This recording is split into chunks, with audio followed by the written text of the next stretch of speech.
And welcome back, everybody, to another edition of A Handful of Hope. My name is Jesse Brisendine, and I am here with Michael, who is the 11th of 12 children born into poverty to an abusive alcoholic father living in a junkyard.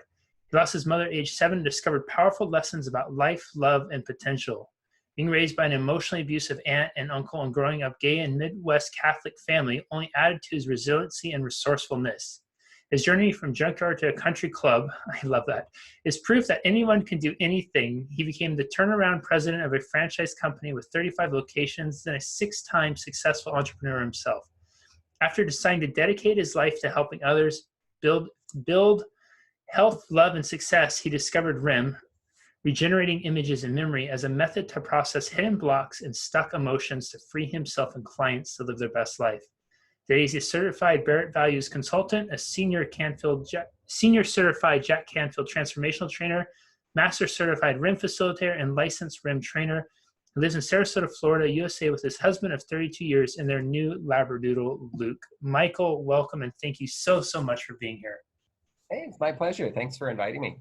And inviting Luke, but he's otherwise occupied right now. I was just going to say, some of my favorite things I see every day on Facebook are the little videos of Luke. It's my favorite thing to post on Facebook. Yeah. There's lots of ugliness going out there, and there's lots of beauty going on out there too. So I thought, well, let's have a little fun with that. Yeah, Luke puts everything in perspective. He really does. Yeah, my life coach, Luke. Yeah. So Michael, let's start right with the question I'm sure everybody wants to know. What is RIM? Yeah, so glad you asked, because it is it's been a really valuable resource that I've been fortunate enough to share with a lot of people in the last couple of weeks. There's a lot more interest in any way that we can manage. I'm just stumbling on that word manage because I've been so resistant to when I see other people managing their emotions, how we manage ourselves in these times. And it's about not managing the emotions. It's about allowing the emotions, right? We don't have to manage them or wrestle with them or anything.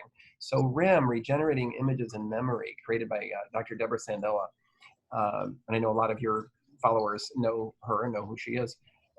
What it allows us to do, it allows us to go deeper and faster than traditional talking methods, whether that's therapy or a coaching model, because it's really trust the unconscious to do the work. It's like life coaching with your unconscious. And the unconscious knows more than our intellect and is more resourced than our intellect.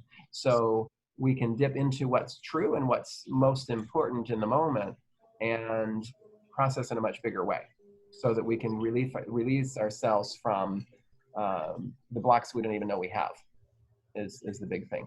And I always start with, it's like right now we're all experiencing, I'll just speak for the whole world because I know please. We're experiencing, right? Please. And from what I'm hearing, and a lot of evidence would suggest that there's a lot of fear and anxiety going around right now.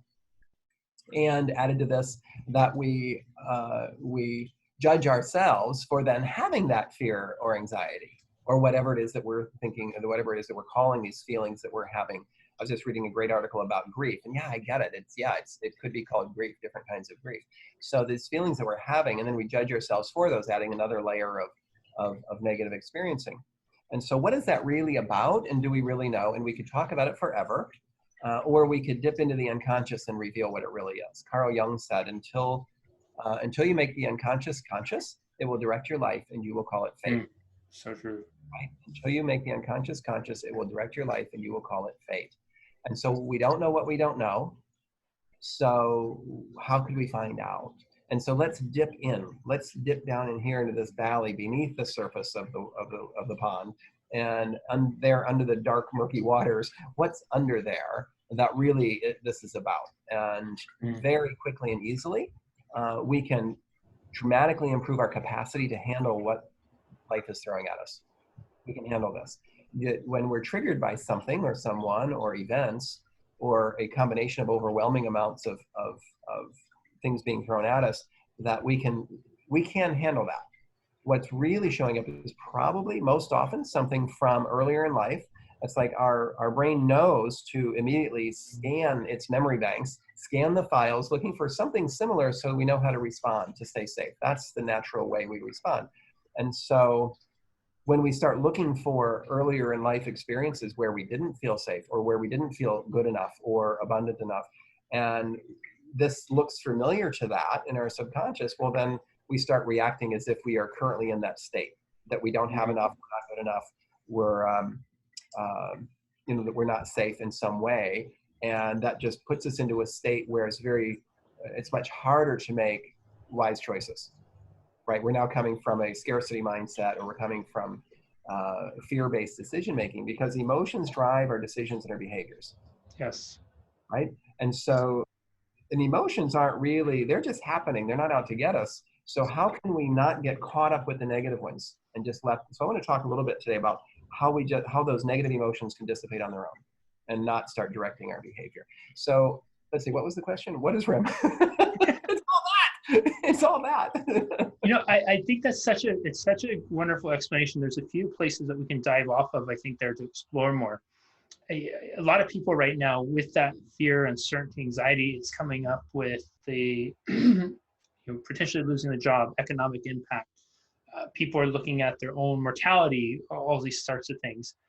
And with it, so much of it being unexpressed, unconscious things, right? So the person who's afraid of losing their job or maybe has lost their job, there's a very real thing that comes up with that. But it's also potentially, if I'm understanding right, it could be layered into, that time when you were 6 years old. Like for me, I remember so many of my financial issues with money. There was a very vivid moment for me remembering when I was probably 8, 9 years old and having to take the rent check. The landlords lived about on this road just a little bit up from where we rented the house, and having to take the rent check up there 3 weeks late, 4 weeks late, whatever it was. And my mom had said, or my dad had said, I think it was my mom had said, that you need to go take it up because they won't evict little kids. And just hanging my head in such shame with that, because it was such a thing. And even still today, I can feel myself when a deadline pops up about a bill to pay or something like that. And I feel that, well, sometimes still feel that tension, and I remind myself, this isn't about the bill. This is little Jesse walking up, hanging the rent and being ashamed of that or something like that. So I can imagine so many people have those moments, right, being expressed right now. How do we sit with that, or how do we start to process that? Oh, that's so good. So let me take that in two pieces. It's just so juicy. I want to talk about how the teacher in me wants to explain and teach how that actually works, which probably isn't as helpful as my left brain wants it to be. But that sort of thing is what comes up all the time. You said something very important. Well, you said a lot of things there that are really important. What I think most of your followers might be grabbing onto is that what's happening now feels so real. If you're about to lose your job, or if you just lost your job, or if you've just been cut to part-time and you're not eligible for unemployment, you don't know what you're going to do. This happened to my sister. This has just happened to her, cut to part-time and not eligible for unemployment. So it's not relevant that she could get more money added onto unemployment. All of this benefits, there's no benefit, there's no safety net for her. And so how do you live on half of your income? So that's very real. And when that very real thing is, does somebody really want to talk about, the playground scene from the 3rd grade? How is that going to help their job situation? And so here's what happens is when you're in that situation, when you're stressed over that fear of losing your income and not knowing what you're going to do, are you in your best state of mind for getting a new job or for navigating those rough waters? Are you really clear-headed? When we know that emotions are driving our decisions and behaviors, that's just the way it is. And so when our emotions are really high and coming from a place of fear, are you in your best state for solving the problem?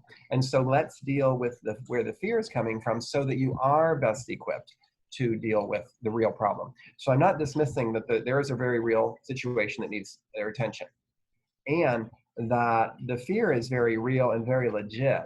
And when we can find the source of it, we can process that in a different way than we ever did before.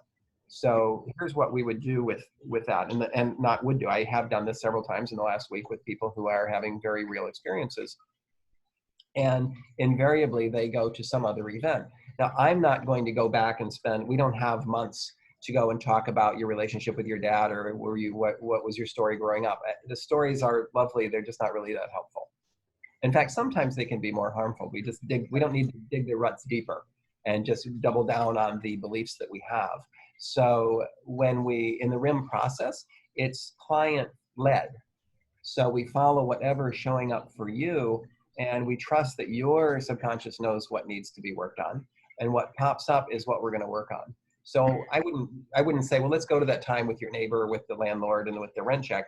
I would say, well, let's just follow whatever shows up, and it might be more important than that. But I'm not going to direct that. Your subconscious will reveal that. So the process is really very, very simple for you and I, because we don't have to be the experts on that. And what shows up, though, is some scene like that often shows up. And when we redo that scene in history, we go back with like emotional time travel. We can go regenerate images in memory. Your factual memory remains intact, but if you regenerate a whole new experience that you came up with and that you invented and you lived out, a new very real experience from back then, and now you have a whole new, not just perspective on that, you don't have just a reframe of that, you actually have a new felt experience of that. So now the behavior change is very different. It takes these old things that are below the surface. We didn't even know that that's what's bothering us, and those old memories that are in your subconscious telling you how to keep safe now. Then we regenerate that, and now we feel different. We aren't just thinking about it differently. So it's different than like talk therapy or a coaching model that would reframe it or get a new perspective, because then you have to rely on willpower to remember to think that way next time it comes up. And how easy is it to remember to think a different way when we're under stress or in the moment, right? So behavior change is very difficult because of that. And we can make behavior change much easier by shifting how we actually feel. So now you are a man who has always felt safe, as opposed to being a man who is trying to remember to think that way when stressed. Yeah, that's powerful. So really looking at the emotion around it as opposed to the story that fuels it, right? Yeah. So when we allow fear, so if we have, the fear shows up, we want to welcome it and say, oh, hello, fear, come on in. Right? Let's welcome that fear. It's the smoke detector going off, telling you that there's something dangerous here about to happen. We have that sense in our body that something bad is out there, and we don't know what it is. We can't see it. We're not sure of it. Is it true? Is it not true? And that gets scarier and scarier, and we have no control over it. So that is fear. You feel that fear in your body. You can close your eyes and just notice where that fear is in your body and recognize it and welcome it. You can notice it, even if it's hard to say, well, I don't want to welcome it because it's scary. That's our natural response. So if we notice it there, and just notice where you feel it. Is it in your gut? Is it in your shoulders? Where is it showing up? Is it in a headache? And we give it form. If we just give it a color and a shape, whatever your imagination gives it is correct. Even if it's clear, it doesn't matter, that we're noticing it. It's like trying to ignore the smoke detector when it goes off in your house. Not going to be ignored. It won't have it, right? Fear is just an alarm. It does not mean that your house is burning down, unless it is. But most of the time, it's a false alarm, right? Yeah. I always joke that in my house, when it goes off, it means my dinner's ready, right? It does not mean the house is burning down. It's like, steaks are done. So we don't have to panic every time we hear that alarm. It's usually a false alarm. And so when we feel the fear in our body, what's true? All right, what are you telling me? What's really going on? What's true? We're probably living in the future. We're worried about what we don't know about that's going to happen and that might be happening. And so you can look around and say, where am I now? I'm sitting here. I'm sitting here on my lanai. I've got a cool breeze on me. I hear the water fall into the pool. I'm looking at the golf course. I see big, beautiful tropical birds. I'm in a chair. I'm comfortable. I'm sitting here talking with a friend. I'm okay. If I can name 5 things physically around me, I recognize that I'm present. I'm right here. So that's a great tip that's pretty widely shared about how to get back into your body or get back into your presence. It's like, where are my feet? My feet are on the floor. I can feel them. I'm in the chair. I'm right here. I'm not out there into next week after watching too much news or too much social media, right? And I'm fine. It's like we can turn off that smoke detector that's still screaming at us We can turn it off and check in and see if we're actually safe. Mm. That factual. Now, that's a much more intellectual response to it. In a RIM session, and you can do a lot of these things yourself, in RIM work, we would find that physical sensation in the body and give it form. We might move into that. We might go to memories. We might go to the past, present, or future, wherever we go. And we follow what's showing up from the client and create the safety to do big work.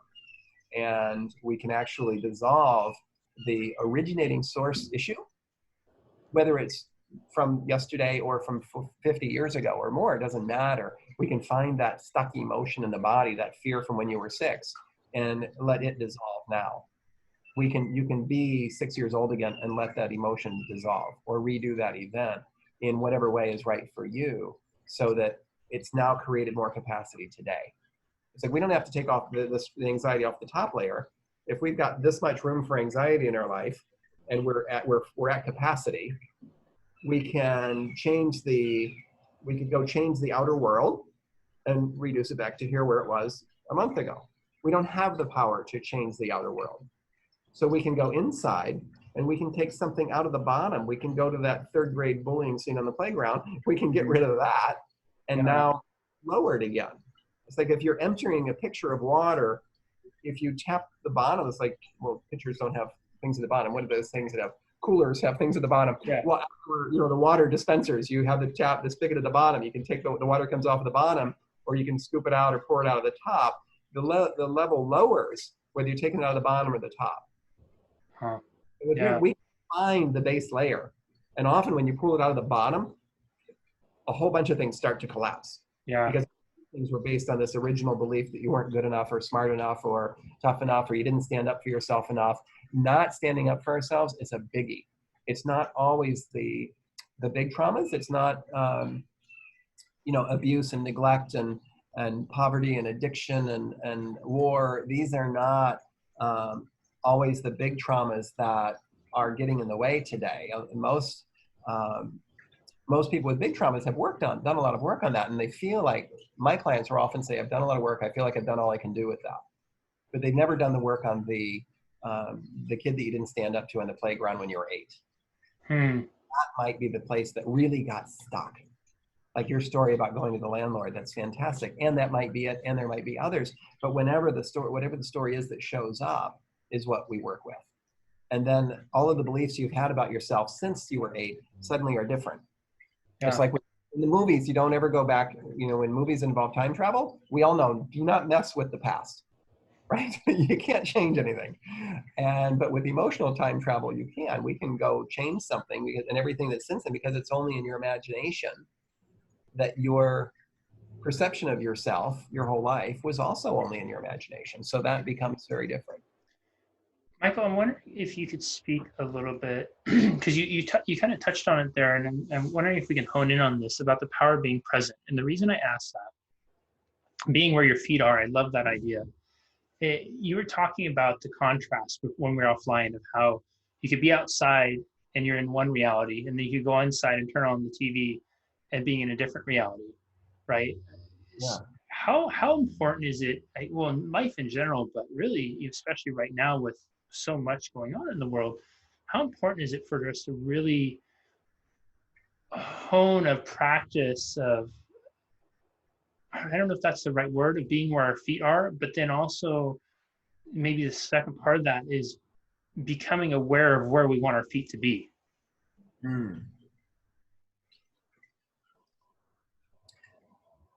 Is it the same thing? I don't know. I just, that was just what came up to me right there. I don't know. I think what struck me, I'm not sure what I think about that yet. Like most extroverts, I don't know what I think until I hear myself say it. But what I'm sensing about that is something about that it's the same. So when we're present, our future takes care of itself, because the future isn't really something different. And so this sounds really maybe getting a little too woo-woo, but I feel like when we are actually present, it's when we can bring in the law of assumption,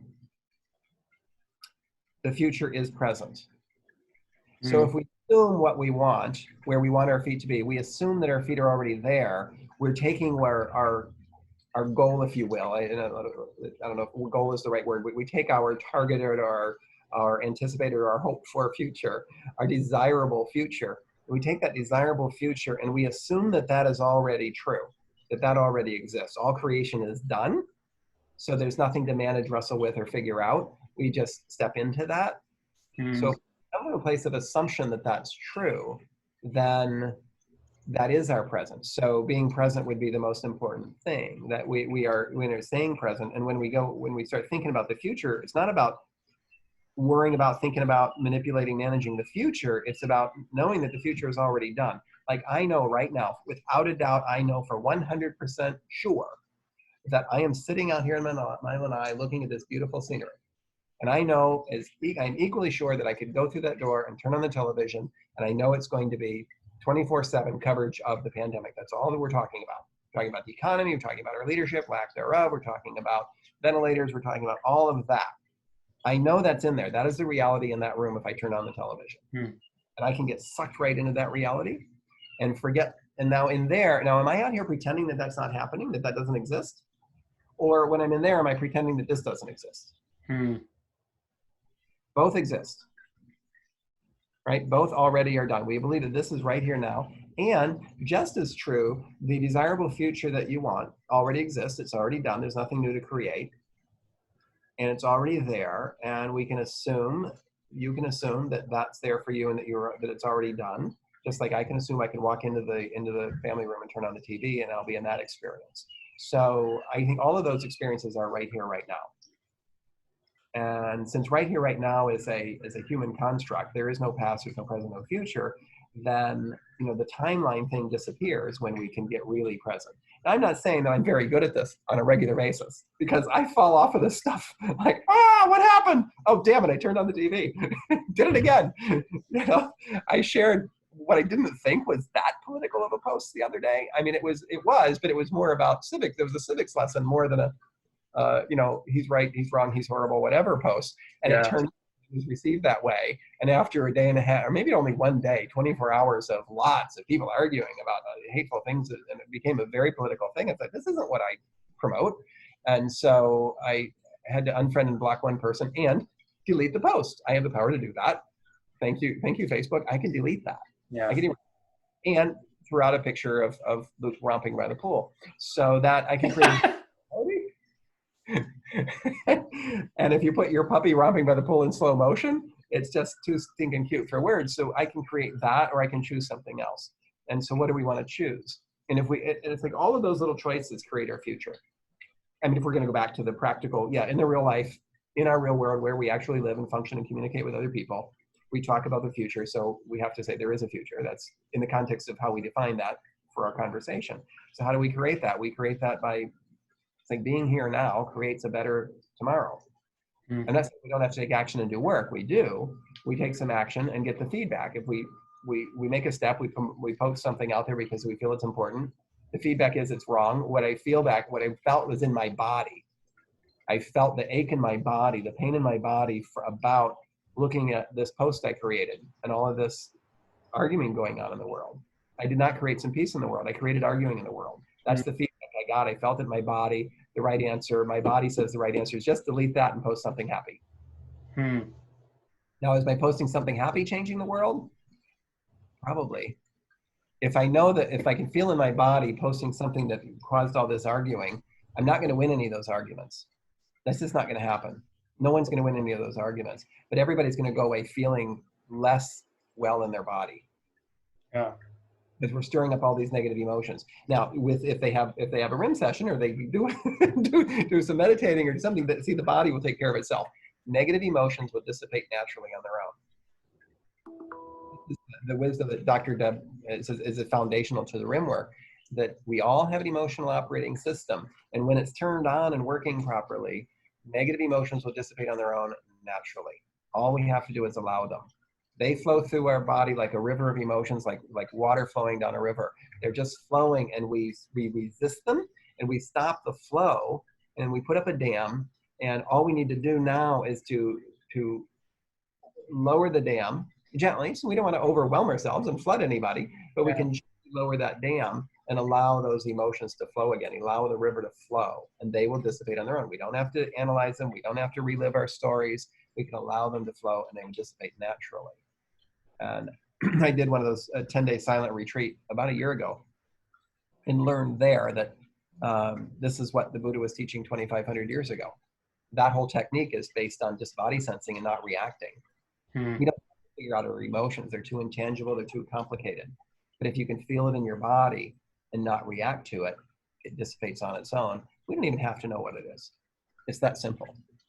I love that answer. Michael, in the interest of time, I have so much I want to ask, but we'll finish up with people at home, sheltering, placing, lockdown, quarantine, whatever the terminology is.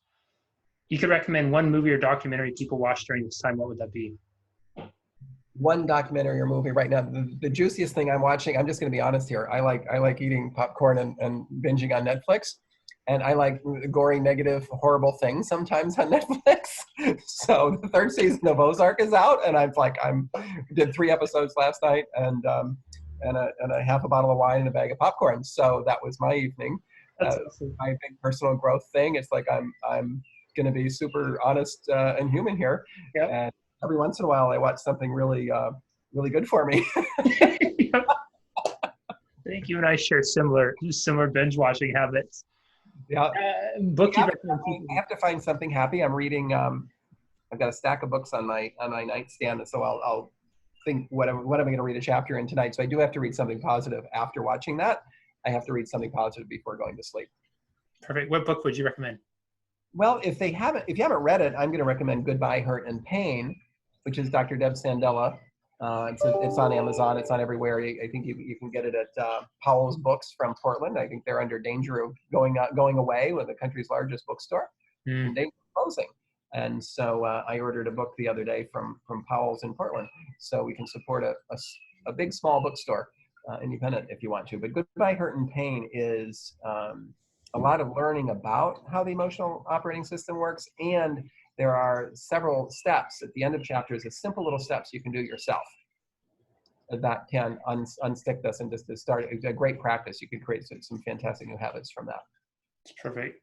Everyone, I encourage you to rewatch this several times. There is so much wonderful insight and wisdom shared here from just the idea of, I love the metaphor of playing with the alarm going off. And the alarm doesn't mean that the house is burning down, but what it really means is dinner's ready. And that's such a great metaphor that you could apply to right now and take through life, because many of us are experiencing life right now as if the house is burning down. And this isn't to make small or dismiss that feeling. What it is to say is it's to say, maybe, just maybe, there's something a little bit more. This is an opportunity to explore, to go deeper. That the stuff that's coming up for us and the intensity of the emotions isn't always just about right now, but it's about what happened before. And we've never been gifted with the time to go in and explore. And I think Michael's laid out some wonderful ways to begin that exploration and to dive further into REM and to really get in and explore and get to know where that emotion is, where it's coming up in your body, what is it feeling, and give it shape, give it color. I love the idea of, even if it's clear, just acknowledging it's there and having that. And I think that if we all take this time of almost, we have these different languages. We talk about the pause, the reset, this time in history, but really just to pause, right? To not follow the emotion in terms of react to it, but just to pause and notice it and see what comes up with it. It can be a beautiful time of self-discovery and uncovering with ourselves. And this could really be the foundational piece that builds on to the extraordinary future that you want to create, because as Michael said, that's available for you too. But we start with where our feet are, and then we can start to build out from there. So Michael, thank you so much for sharing your magic with us today. This has been absolutely incredible. I'm so grateful for your time, your energy, your presence, and you being you. Thank you. Thank you. It's my pleasure to be here and to play with you, Jesse. So till next time. Yeah. All right, everybody. This has been Handful of Hope. We'll see you next time. Bye-bye.